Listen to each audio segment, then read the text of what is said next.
possa aprender a partir desse pedido, né? Então, a minha condição aqui também, é claro, é uma condição de aprendiz de todos nós. Então, tá lá. Essa parte aí está... esse item 8 está lá dentro do capítulo Os Falsos Profetas, né? O tema é esse. E o capítulo 21, que é Os Falsos Cristos e os Falsos Profetas. Então, nós vamos falar um pouquinho sobre as advertências do nosso Mestre Jesus, sobre os processos, inclusive, ligados à questão da religiosidade, né? A gente viu como Jesus veio trazer para nós uma nova abertura em termos de vida espiritual, né? Ele veio falar muito mais de espiritualidade, ele veio nos mostrar esse caminho do que, na verdade, de um caminho religioso.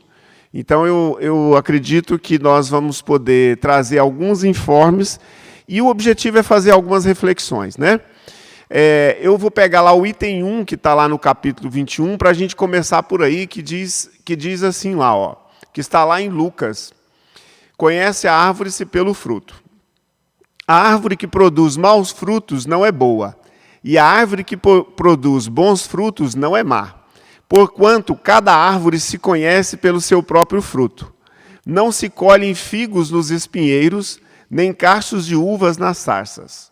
O homem de bem tira boas coisas do bom tesouro do seu coração, e o mal tira as más do mau tesouro do seu coração. Porquanto a boca fala do que está cheio o coração. Olha que início, né? Para a gente poder pensar um pouco. Esse capítulo está todo baseado nesse trecho aí, em alguns outros trechos também do Evangelho de Mateus. Então, nós podemos começar... Interessante como está colocado ali, né? Ó, a árvore que produz maus frutos não é boa, ou seja, de algo que é negativo não pode sair algo que seja bom. Eu prefiro sempre lembrar disso do ponto de vista mesmo do coração. A nossa expressão, através do que pensamos, do que falamos e das nossas ações, no fundo, ela vem da construção daquilo que existe no nosso campo emocional, que existe no campo do nosso coração. Então, as formas, pensamentos que a doutrina espírita nos trouxe, nos informa, né? Que os espíritos nos veem através daquilo que nós plasmamos externamente a nós, ela é muito viva quando a gente lê esse trecho do Evangelho, que a gente pode dizer que se você conseguiu produzir algo de bom, é porque algo de bom foi a motivação que criou o seu pensamento e que criou a sua fala e que criou a sua ação. Então, verdadeiramente, se a gente pudesse ficar só aí, já seria muito bom, né? Então, a gente precisa parar um pouco e pensar que toda atitude que nós temos que vai contrária às leis espirituais, que conflita com os meus irmãos que estão caminhando comigo, de alguma forma, ela partiu de aspectos em mim que ainda não são purificados, de sentimentos, de emoções e de pensamentos que têm um teor vibratório contrário às leis espirituais. Então, a nossa ideia aqui é discorrer um pouco sobre isso, ligado na questão do falso profeta, né? Que nós estamos aqui numa casa religiosa bendita, né? Com um enorme trabalho, inclusive no campo da caridade, dentro do espiritismo goiano, e que nós respeitamos todas as denominações religiosas, mas Jesus nos trouxe uma série de observações para que nós pudéssemos ficar atentos quando nós pudéssemos olhar para os acontecimentos e saber discernir. Então, o nosso objetivo é aumentar a nossa capacidade de discernir sobre nós, sobre os outros e sobre o mundo como um todo, sobre o universo como um todo, né? Então, nesse item 8, ele começa lá assim, ó.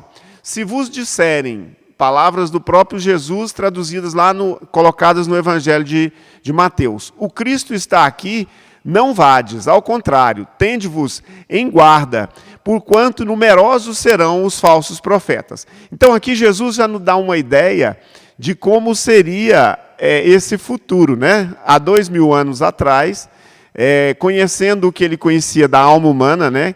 Com a capacidade que Jesus tinha de olhar para o indivíduo, de olhar para as qualidades daquele espírito que ele se tornaria, Jesus também via ali as mazelas, Jesus também via os vícios, mas ele não combateu nenhuma das pessoas. Jesus combateu só o pecado. E é com esse espírito, é com esse sentimento que nós devemos olhar para aquilo que ele nos disse. Então a gente pode dizer que a gente precisa realmente, nesse campo da religião, né, que nós precisamos ter muito cuidado com aqueles que se consideram os donos da verdade, os monopolizadores da verdade. Porque nesse plano aqui da matéria, todas as verdades, elas não são e não têm nunca o timbre do 100%. Então nós podemos dizer, por mais que nós estejamos certos, isso não só em relação aos outros, mas em relação a nós, sobre qualquer tema, sobre qualquer assunto, nós precisamos sempre olhar e entender que nós estamos olhando aquele aspecto sob um ponto de vista que o meu irmão pode olhar sobre outro ponto de vista.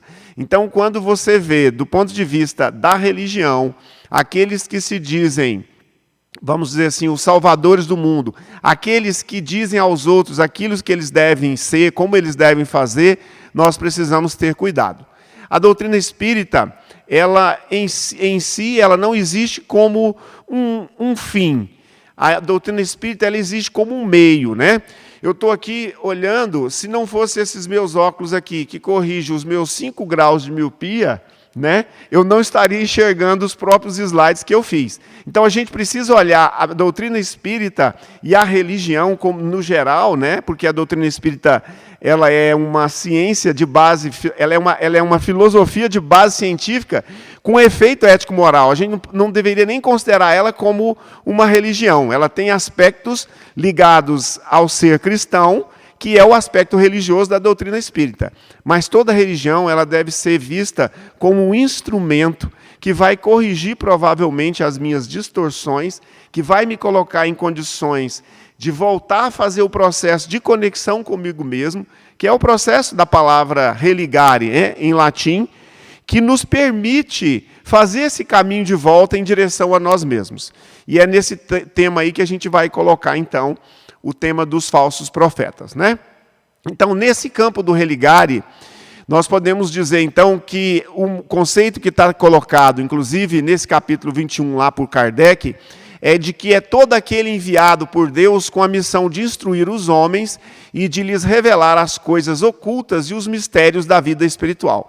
Então, veja, nós sabemos que ao longo da nossa história da humanidade, nós sempre tivemos aqueles homens que o Criador, né, nos enviou para que pudéssemos nos lembrar de quem somos, da nossa origem divina, de sabermos que nós estamos aqui num processo de retorno a esse Pai. Então, esses profetas, eles realmente existem e eles são importantes. Só que, como todo também profeta, ele é humano, ele também comete os seus erros. Os verdadeiros profetas são aqueles que, mesmo estando embaraçados pela visão da carne, ou seja, estando aqui participando dessa vida material, eles têm mais condições de olhar o que eles são, de compreender o momento que nós estamos vivendo e de nos instruirmos para que nós possamos conhecer mais sobre a vida espiritual. Porque é esse o nosso objetivo de estarmos aqui, estar cada dia compreendendo mais, sem deixar de viver a vida material, compreendendo mais o que é que estamos fazendo aqui, quais são aqueles compromissos que nós assumimos primeiro conosco, né, com nós mesmos, e depois com aqueles que estão caminhando conosco na nossa casa, e depois é que vem os compromissos exteriores. Muitas vezes, a gente busca uma religião como forma de fugir das próprias dificuldades que a gente enfrenta dentro da casa da gente. Então, o trabalho do verdadeiro profeta tem uma conexão clara do que ele fala com o que ele vive. Por isso que Jesus coloca que é pelos frutos que você vai conhecer verdadeiramente a árvore. Então aí a gente pode dizer que claro que como humanos imperfeitos, né, nós temos pessoas que têm algum conhecimento intelectual, mas que verdadeiramente não vivenciam aquilo que pregam. E cabe a cada um de nós observarmos em que aspectos nós já estamos integrados na nossa missão, né, de fazer o nosso melhor, e em quais aspectos nós deixamos de cumprir os nossos deveres. Porque quando nós não cumprimos os nossos deveres, nós estamos faltando conosco, nós estamos faltando com a verdade. Então aí, lá está escrito assim, ó, que esses falsos profetas farão grandes prodígios e coisas de espantar, a ponto de seduzirem os próprios escolhidos. Então a gente precisa ficar bastante atento que ao longo da nossa história religiosa, necessariamente esses fenômenos aparentemente inexplicáveis, que seriam sobrenaturais, eles são nada mais, nada menos do que aspectos da natureza que nós ainda não conhecemos. O magnetismo é um bom exemplo disso, né? A mediunidade é um bom exemplo disso. Então, o que acontecia muito?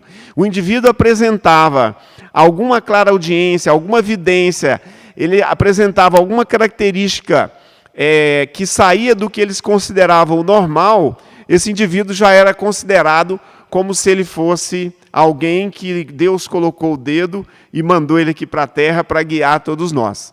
E a gente sabe que a mediunidade com Jesus, trazida pela doutrina espírita, ela verdadeiramente é um instrumento de melhoria de si mesmo quando você faz isso auxiliando ao próximo.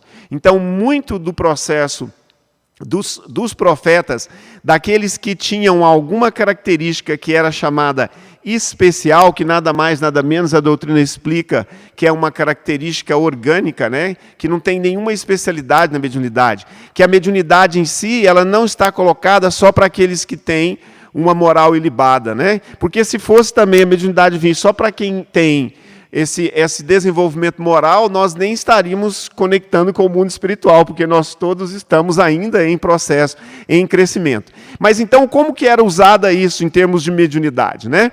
Era usado assim, o indivíduo tinha alguma característica, ele já era levado lá, sentava do lado do rei, virava um conselheiro do rei. Então ele começava, de alguma forma, a fazer um tipo de mercantilismo com aquela aptidão que foi dada a ele de graça, como nós temos dentro da doutrina espírita. Dai de graça o que de graça recebeste. O que isso trazia? Isso trazia ascensão social, isso trazia algum tipo de poder, ele virava um sacerdote, ele virava um conselheiro do rei. Então, ao longo dos tempos aí, nós temos vários processos onde isso acontecia e que o indivíduo usava essa mediunidade para obter benefícios próprios. Hoje ainda nós temos pessoas assim, nós temos ainda médiuns que atuam assim por desconhecerem o processo, vamos dizer assim, sublime que é ter esse instrumento de auxílio ao próximo para que você possa também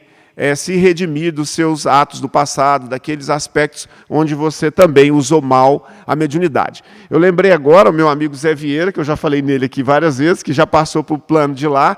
O Zé, um dia, a gente num curso, ele falou assim, mediunidade exacerbada no presente é atestado de maus antecedentes do passado. Olha só o danadinho do Zé Vieira. Então, a gente precisa entender que quando isso vem de forma muito ostensiva, aquilo é muito mais um compromisso, né, do que algo que você deveria se exaltar. Então, esse conceito aí dos falsos profetas, ele se encaixa também. Nós temos muitas pessoas que foram consideradas santas, né, da Igreja Católica e de outras também, em função de algum tipo de capacidade orgânica que ele tinha, e que muitos são pessoas realmente que vieram para auxiliar, que vieram para indicar caminhos, que vieram para orientar, e que também, como todo mundo, como diz o Emmanuel lá no A Caminho da Luz, como todos os humanos, eles também se desviam, também cumprem a sua missão. Igual, por exemplo, ele fala no profeta Maomé, que ele tinha uma grande missão, e ele cumpriu de alguma forma essa missão, que era para falar com os mesmos princípios do cristianismo, àquela cultura, aquele povo diferente, que jamais talvez receberia esse influxo dos princípios cristãos, mas ele se desviou pelo caminho, porque ele se transformou numa pessoa, num profeta bélico, né? Então, ninguém faz isso de maneira perfeita. Claro que nós temos hoje seres que vêm em missão, que cumprem essa missão e voltam para o plano espiritual com o que a gente chama de completude daquela reencarnação, né? Fez tudo aquilo que estava programado. Então, buscando isso, a gente pode entender um pouco mais essa questão de como esses falsos profetas também, de alguma forma, são estimulados pelas próprias dificuldades do mundo, né? Então, há uma demanda por auxílio, há uma demanda no nosso processo, principalmente nesse momento que nós estamos vivendo da pandemia, né? Nós estamos, de alguma forma, angustiados, temerosos, muitas vezes nós estamos perdidos, né? Eu tenho atendido através do Zoom, no atendimento fraterno, e a gente tem visto como as pessoas estão afetadas por esse momento, que é muito natural, mas que a doutrina espírita nos diz que, sim, é complexo, nós temos que ter responsabilidade, tomar os nossos cuidados, mas saber que tem um comando maior, que essas coisas vão passar e que nós vamos ser pessoas melhores do que antes disso, né? Mas trazendo então para a questão que estimula muito esse processo do falso profeta, né? Existe em nós um vazio interior, que o Raimundo estava conversando um pouquinho aqui antes sobre essa questão do campo emocional, né? Quando eu não tenho uma razão para a minha vida, isso cria um vazio. Às vezes eu vou para o mundo material, e eu vou trabalhar muito, e eu vou fazer muitas coisas, inclusive para fugir de mim mesmo, para fugir desse contato comigo, por causa desse vazio existencial. Então, muito dessas demandas que surgem no campo da religião, elas vêm dessa ideia, né? E é muito bom isso, que quando a gente está nesse vazio, quando a gente está nesse conflito, a gente vai buscar um significado para a vida. A gente vai buscar entender algo que transcende esse mundo da matéria, né? Que é essa vida do aqui e do agora. Mas isso, do ponto de vista da religião, também tem um outro lado que pode ser negativo, que eu vou fazer um pequeno comentário aqui, porque, de alguma forma, no momento da vida tão material, e que as religiões acabam seguindo esse caminho também de busca material, que não deveria ser, porque o fim último de tudo é o Criador, é Deus, né? Então, nós sabemos que o grande ganho de um espírito que vai crescendo e se transforma num espírito puro é fazer a vontade do Pai, né? O fim último é o Criador, o absoluto é o Criador. Então, a partir dessas demandas aí, nós podemos nos desviar do caminho. E aí nós podemos ter indivíduos encarnados, ou inclusive espíritos desencarnados, orgulhosos, vaidosos, com os seus modelos de como o mundo é, com as suas teorias, que acabam criando também os falsos profetas da erraticidade. Então, a característica do falso profeta aí é, de alguma forma, se atribuir uma condição de missionário divino, porque aquele que verdadeiramente é um missionário divino, ele não se chama assim, ele não se vangloria por isso, porque o missionário divino não tem orgulho, ele sabe o que ele veio fazer, ele sabe o que ele precisa fazer, assim como Hanan perguntou lá para Jesus, né, o que ele tinha vindo fazer. Eu vim implantar o reino de Deus na terra. Hanan, que era um juiz judeu, está no livro do Humberto de Campos, né, no Boa Nova, ele tomou um susto, falou, você, reino de Deus na terra? Então Jesus falou, olha, eu sei o que meu Pai quer de mim, eu sei o que eu vim fazer aqui. Então esse é o trabalho do verdadeiro profeta. Então ele não fica criando situações para jogar para a plateia, ele não fica buscando um reconhecimento externo, né? Ele sabe verdadeiramente qual é a missão dele, ele sabe que ele é um espírito.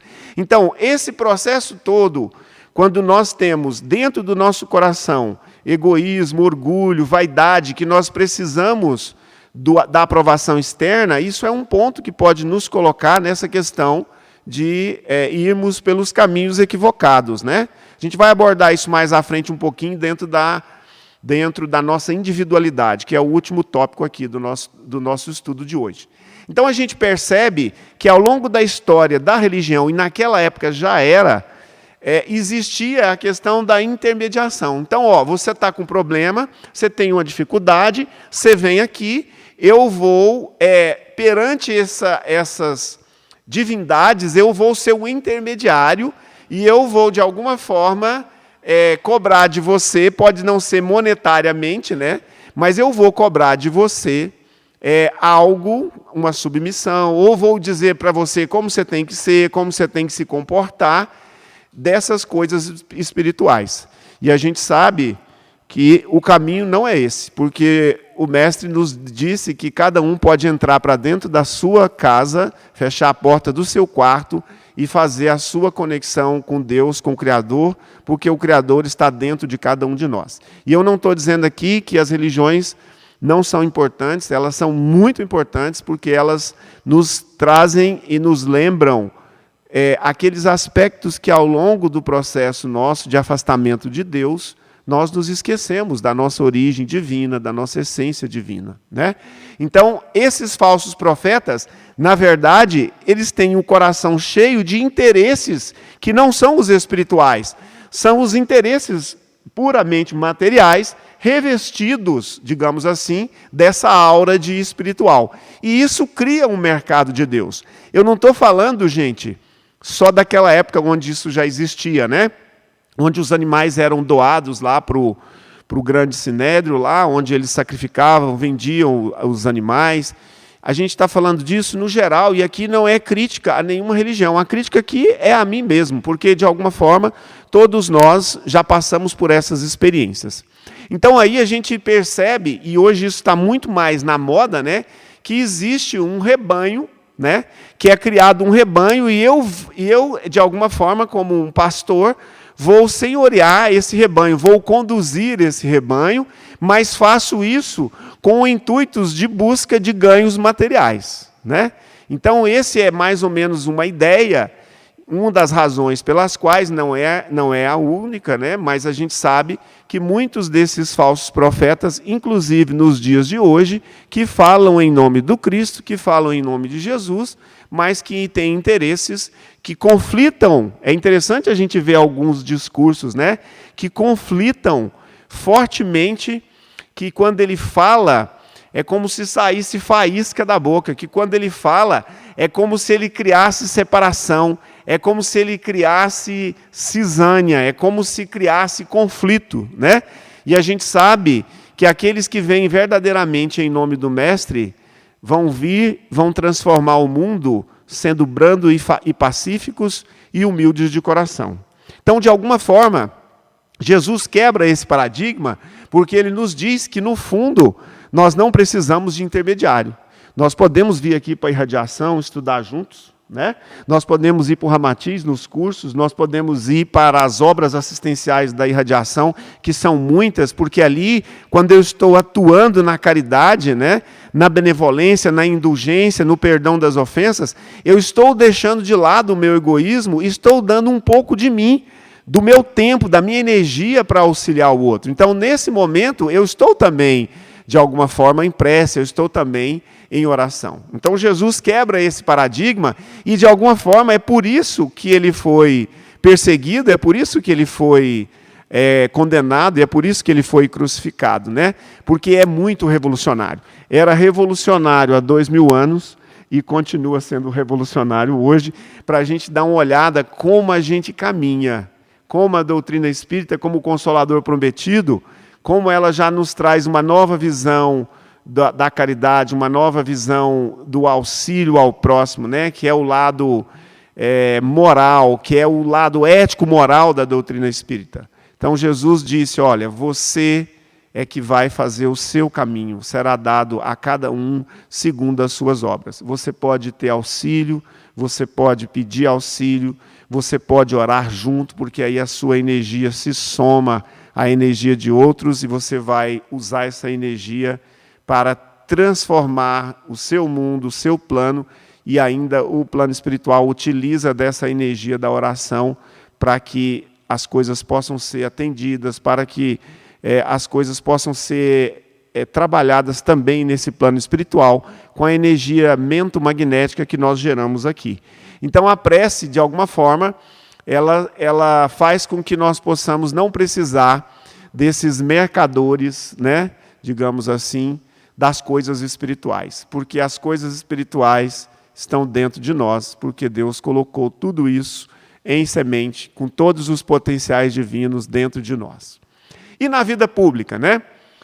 Então eu trouxe aqui, falsos discursos enganaram indivíduos, famílias e nações. Ao longo da história nossa, da humanidade, a nossa história de busca espiritual, inclusive, né? Acreditaram alguns em promessas vãs, outros em teorias falaciosas, outros ainda em perspectivas de liberdade sem obrigações. E raças, agrupamentos e criaturas, identificando a ilusão, atritam-se mutuamente, procurando a paternidade das culpas, né? Então, quando as coisas vão se complicando pelas atitudes, pelas lideranças equivocadas, uma das coisas que a gente mais procura são os culpados, né? E muitas dessas culpas são, inclusive, imobilizadoras das nossas ações. Nós devemos identificar o nosso erro, nós devemos aumentar o nosso discernimento, nós devemos tirar a ilusão. Olha que coisa interessante. O verdadeiro profeta é aquele que trabalha com a realidade da vida do hoje. Estando ele encarnado, e nós, como pais, nós de alguma forma somos profetas dos nossos filhos, né? Nós estamos ali plantando uma árvore, nós estamos ali ensinando, nós estamos ali educando. Então, quanto mais nós tiramos a ilusão sobre nós, sobre os outros, mais na realidade nós vamos estar, melhores serão as nossas escolhas, melhores serão as nossas decisões e melhores os resultados dessas decisões. Isso acontece no plano individual, isso acontece no plano coletivo, né? Quantos indivíduos com grande capacidade e eloquência do ponto de vista do chakra laríngeo, né, com capacidade de comunicar, colocou muitos países durante anos em guerras, em carneficinas, em morticínios, né? Se a gente for pensar a Segunda Guerra Mundial, 60 milhões de mortos, né? 6 milhões de judeus executados, né? E tudo isso com pessoas que tinham capacidade, que tinham inteligência, né? Numa sociedade alemã que tinha uma classe média, que tinha um certo nível cultural, mas que se deixaram enganar por esses falsos profetas. Então, eles não estão só no campo da religião, eles estão aí no campo da política, eles estão no campo das empresas, eles estão no dia a dia da nossa vivência. Então, nós precisamos olhar para aquilo que o mestre nos disse, que eu li na primeira parte, no primeiro slide. Conhece-se a árvore pelo fruto que ela dá. Se o fruto é bom, essa árvore é boa. Porque uma árvore má não pode produzir bons frutos. E a gente precisa aumentar a nossa capacidade de discernimento em todos esses níveis, né? Então tá aí, conhece-se a árvore pelo fruto. São as obras que nós devemos examinar, né? Às vezes a fala daquele indivíduo pode até ser uma fala mais mansa, uma fala mais tranquila, mas quando você vai olhar para a vida dele, você vai olhar pelos anos que ele tem de vida pública, no caso de político, ou outras pessoas numa entidade, numa associação, você precisa verdadeiramente, mais do que aquele indivíduo fala, você precisa entrar em contato com a própria vida dele. Como é que ele verdadeiramente vive?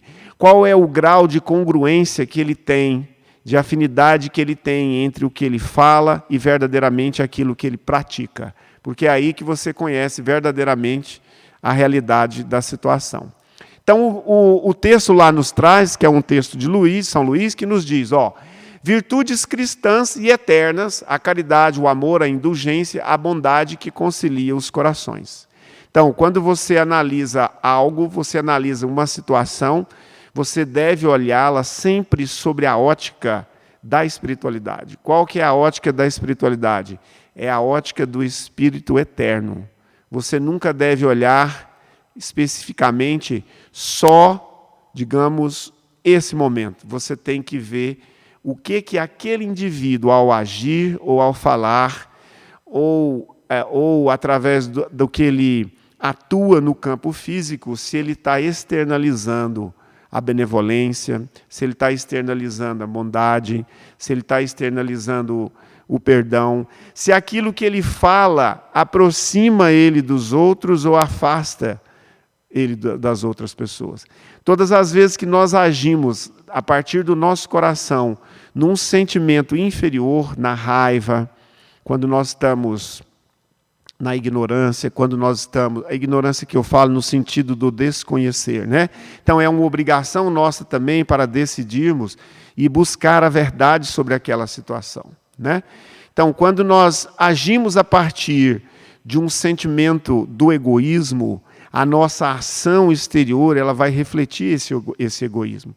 Quando nós agimos a partir da nossa soberba, que é uma linha do nosso orgulho, da nossa vaidade, a nossa ação exterior ela vai refletir a motivação que está lá dentro do nosso coração.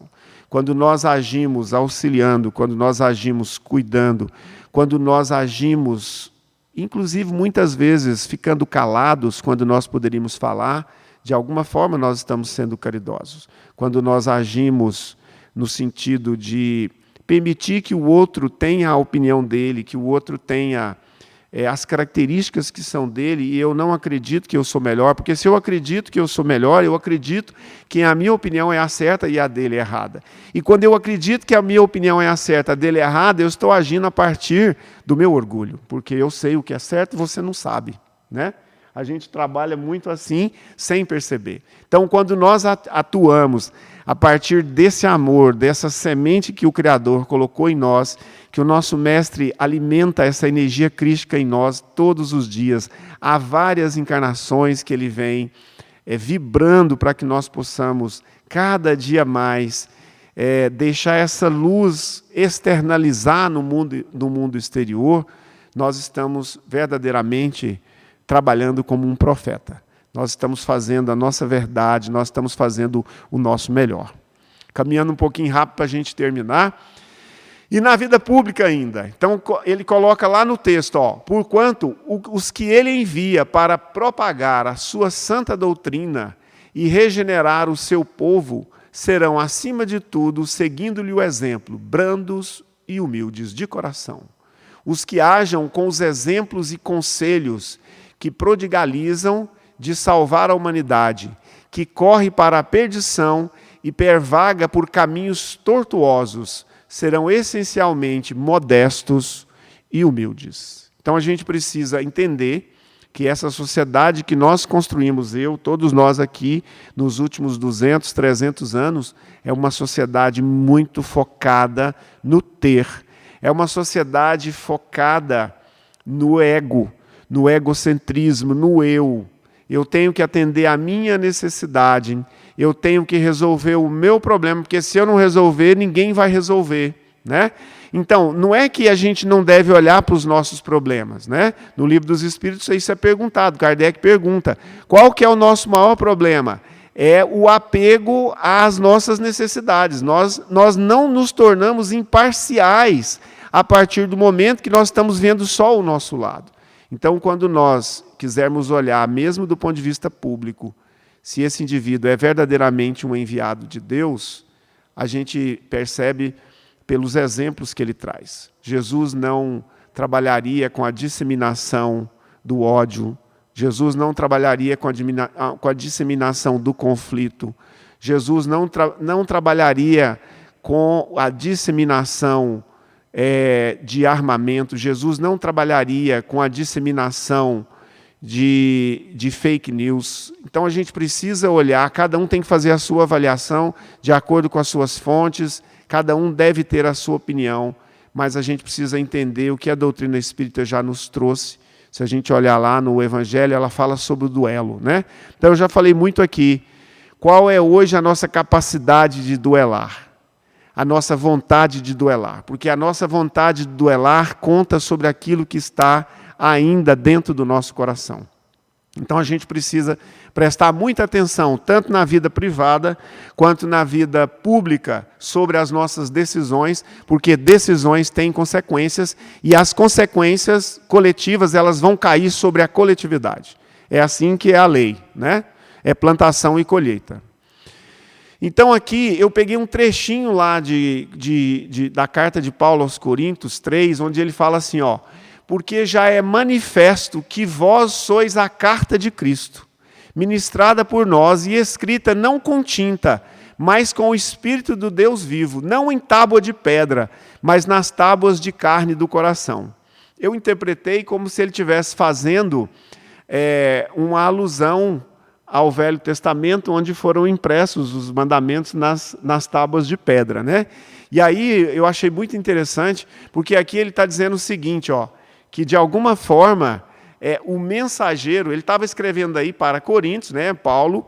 A internet do Paulo naquela época eram as cartas, né? Era aquilo que existia de mais rápido. Então uma carta demorava meses para chegar, e aí a resposta então nem se fala. Hoje a gente pega aqui, em poucos segundos você já falou e já tem a resposta, né? Então isso é interessante que a gente possa olhar, isso é uma evolução, né? O mundo está muito mais conectado, talvez nós ainda não estejamos preparados para essa hiperconectividade, por causa daquilo que dentro do coração ainda faz morada, que são os nossos sentimentos inferiores. Mas nós estamos aqui para usar essa ferramenta, que é essa instantaneidade da comunicação, para poder fazer o processo de purificação mais rápido.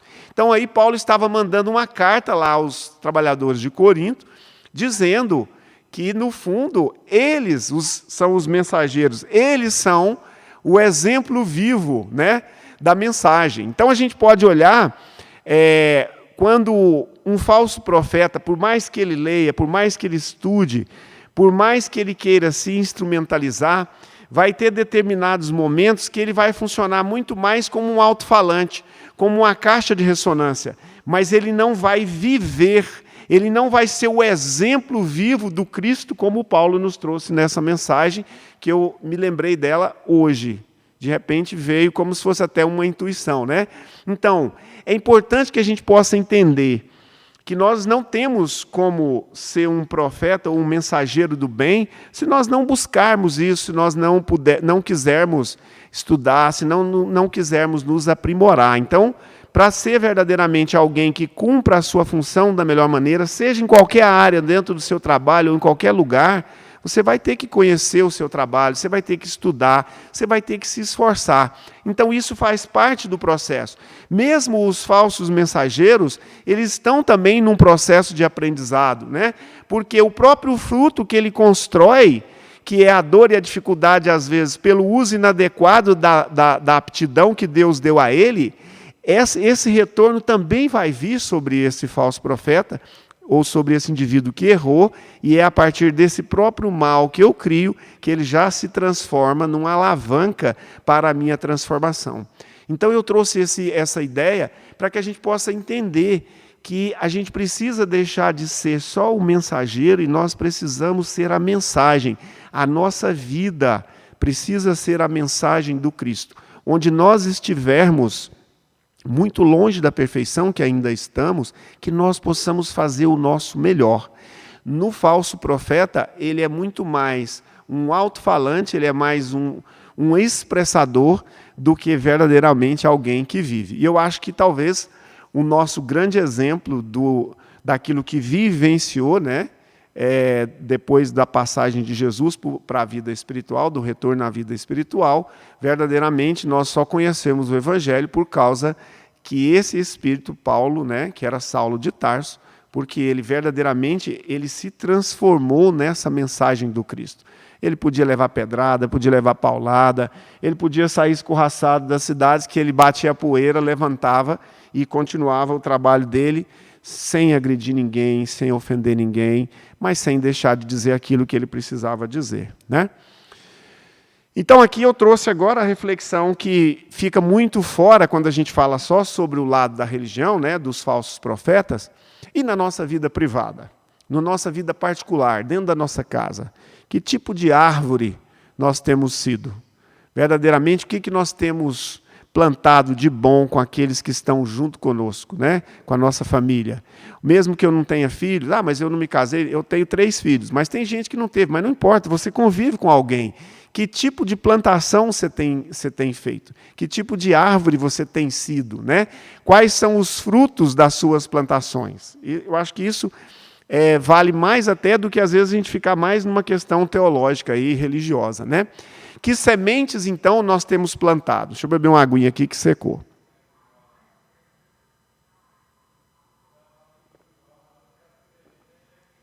Que sementes, então, nós temos plantado? Né? O que é que nós vamos colher no futuro?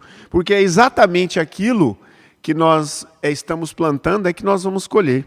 Será que nós estamos falseando as leis espirituais? Será que nós estamos atuando como verdadeiramente o nosso mestre fez e deu o exemplo? Né? Então, o que nós temos cultivado e regado nesse campo do nosso coração, do ponto de vista dos nossos sentimentos? Será que eu tenho cultivado em mim a fraternidade, a benevolência, a indulgência, a cooperação, a amizade? Ou será que eu tenho atuado a partir da minha raiva? Que eu tenho atuado a partir de que eu estou indignado com o mundo? Será que eu tenho atuado a partir da minha cegueira? Será que eu tenho atuado a partir da minha ignorância? Porque isso tem consequências, e as consequências são esses frutos. Só para a gente poder trazer isso assim, para deixar a gente mais tranquilo e sereno, né? Não existe nenhum de nós que só construa na negatividade, que só tenha maus frutos. E não existe nenhum de nós, ainda nesse estágio que nós estamos, nesse plano aqui, nós só tivemos um, que foi o mestre, né? Que atue só na nossa benevolência, só na nossa bondade. Nós oscilamos. Então, qual que é a nossa tarefa? É olhar e criar, a partir dos nossos sentimentos, não atuar a partir do momento que eu percebo que eu estou desequilibrado, que eu estou chateado, que eu estou vibrando negativamente para alguém. É decidir, com a minha vontade, criar pensamentos que sejam contrários a esses sentimentos. Pedir através da prece, da oração, da meditação, do trabalho no bem, que Deus possa limpar do meu coração essas sementes que ainda externalizam nos meus pensamentos, nas minhas falas e nas minhas atitudes. Então é aí que nós não podemos ser um falso profeta, porque nós seremos, nos pedirão conta dessa plantação, né? E eu trouxe essa imagem, essa mensaginha que é do livro Levantar e Seguir, do Chico, do Emmanuel, que diz assim, ó: não nos esqueçamos. Isso eu levei para qualquer área, gente. Se eu tenho uma atuação numa comunidade espírita, se eu não tenho, se eu frequento um clube, se eu participo da associação do meu bairro, se eu participo lá da empresa onde eu tenho 20 funcionários, ou onde eu tenho um funcionário, em qualquer lugar que eu tiver, não nos esqueçamos, assim, de que um dia seremos chamados à prestação de contas dos talentos e dos favores que hoje desfrutamos, para resgatar o dia de ontem e santificar o dia de amanhã. Então, que nós sejamos os bons profetas na verdadeira aptidão, no verdadeiro conceito da palavra, né? De ser fiéis a esse Evangelho, de ser fiéis a esses bons sentimentos que estão depositados em nós pelo Criador.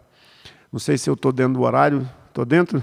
Obrigado, então, eu agradeço a vocês pela oportunidade. Muito bom, obrigado.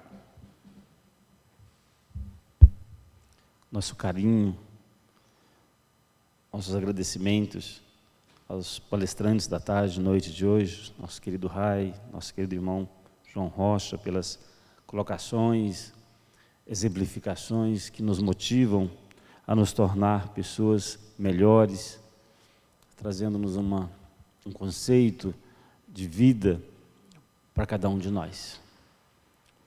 Deus os pague, Deus os abençoe.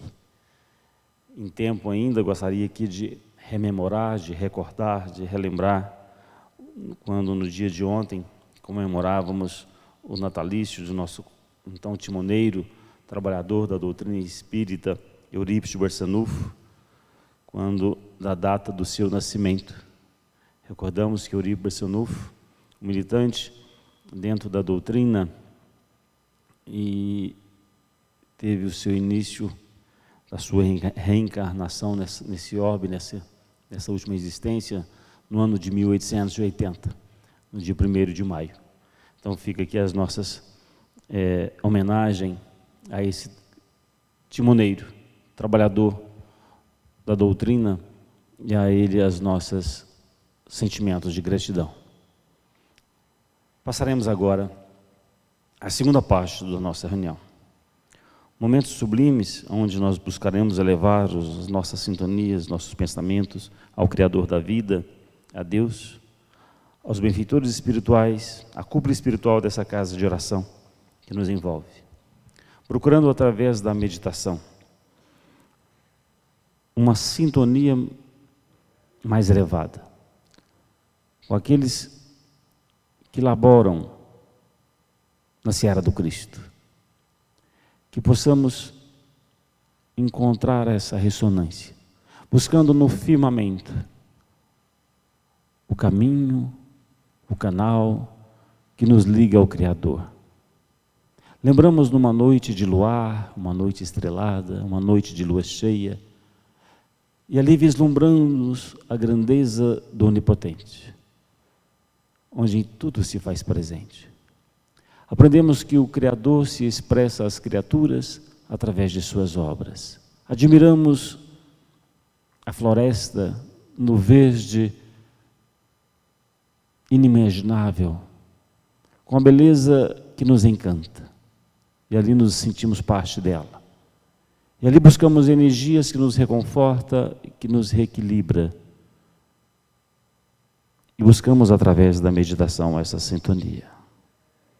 Neste momento solene e sagrado, eu mergulho profundamente no oceano imenso da paz, da tranquilidade, da calma infinita. Nada mais vejo, nada mais ouço, nada mais sinto, nada mais penso, nada mais desejo.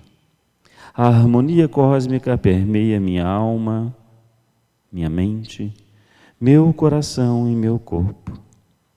Eu e o Pai somos um. A paz está em mim e eu estou na paz.